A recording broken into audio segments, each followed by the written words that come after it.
Otite moyenne séreuse, symptômes, cause et traitement. Une otite aiguë mal soignée devient séreuse. L'une des conséquences de cette maladie est une perte auditive temporaire. L'otite moyenne séreuse, OMS, est la conséquence d'une inflammation aiguë de l'oreille moyenne avec une mauvaise résolution. Ce trouble est également causé par des allergies qui bloquent la trompe d'Eustache, provoquant une perte auditive temporaire et une congestion des oreilles. Au cours de la maladie, le patient sécrète des fluides aqueux à travers le conduit auditif, mais sans infection. Cette altération se produit chez les personnes de tout âge. Cependant, son incidence est plus élevée chez les enfants. La Commission pour la détection précoce de la surdité affirme que l'impact est plus élevé chez les nourrissons présentant des comorbidités de divers types. Quelles sont les causes de l'otite moyenne séreuse? L'otite séromuqueuse, l'autre nom de la maladie, dérive de la résolution incorrecte de l'otite moyenne aiguë. Cette dernière, comme l'explique la clinique de l'Université de Navarre, est contagieuse et sporadique ou répétitive. Au cours du processus de désinflammation et de désinfection bactérienne, du liquide reste dans l'oreille moyenne, ce qui conduit à l'once. Certains facteurs environnementaux augmentent également le risque. Aussi, il est à noter que nourrir les bébés à plat sur le dos augmente le risque de reflux du contenu du biberon dans la trompe d'Eustache. Par ailleurs, les otites séreuses ont tendance à survenir davantage chez les enfants, car les conduits auditifs sont plus petits. Voici d'autres causes pertinentes.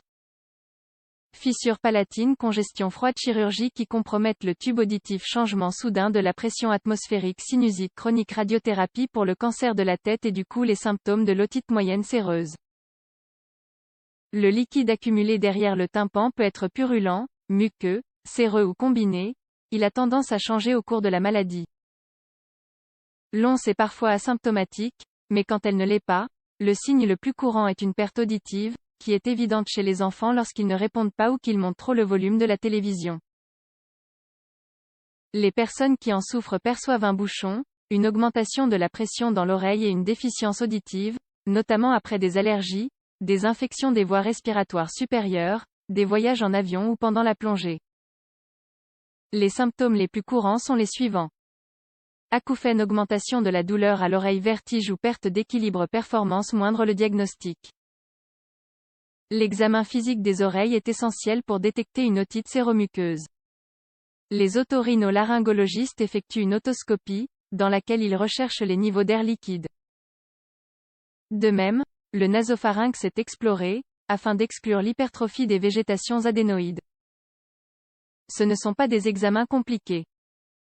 Le médecin insère doucement la pointe d'un otoscope dans l'oreille pour visualiser le tympan et vérifier le mouvement, la rétraction et la couleur de la membrane. La tympanométrie fait partie des examens réalisés. Elle consiste en l'introduction d'un spéculum dans le conduit auditif externe. Elle mesure la pression dans l'oreille et émet une tonalité afin que la cage tympanique la renvoie vers le tympanomètre. Lorsqu'il y a du liquide accumulé dans l'oreille moyenne, le son est anormal. Le traitement de l'otite moyenne séreuse. Lorsque le trouble est récurrent, une intervention chirurgicale améliore considérablement l'état. Il peut s'agir d'une myringotomie, qui nécessite parfois l'insertion de tubes de drainage, ou de l'adénoïdectomie. L'autogonflage est une autre procédure possible. Mais pas tous les cas nécessitent un traitement. La plupart des patients progressent de manière satisfaisante avec l'administration de corticostéroïdes, de mucolytiques ou d'antihistaminiques. Selon la durée des symptômes, une série d'antibiotiques peut s'avérer nécessaire. Si le problème persiste au bout de 6 semaines, des examens supplémentaires ou des examens auditifs seront nécessaires. Ce sera au spécialiste de décider de la marche à suivre. La confusion avec d'autres otites. Il existe différents types d'otites, ce qui déroute souvent les personnes qui en souffrent. Chaque type a ses propres causes et traitements. Par exemple, ne pas bien se sécher les oreilles peut provoquer l'otite du nageur. Plus de cas sont signalés en été, car c'est la période de plus grande fréquentation des piscines et des plages. Ce type d'otite n'a rien à voir avec l'otite séromuqueuse.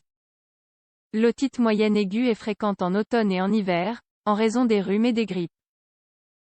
Certaines recommandations aident à prévenir l'once. Il est conseillé de ne pas nourrir les bébés en position décubitus dorsal et d'allaiter autant que possible. Il est également conseillé de rester à l'écart de la fumée de cigarettes, de laver fréquemment les jouets des enfants et d'être à jour dans ces vaccins, en particulier les vaccins antipneumococciques, car ils combattent les infections de l'oreille courantes.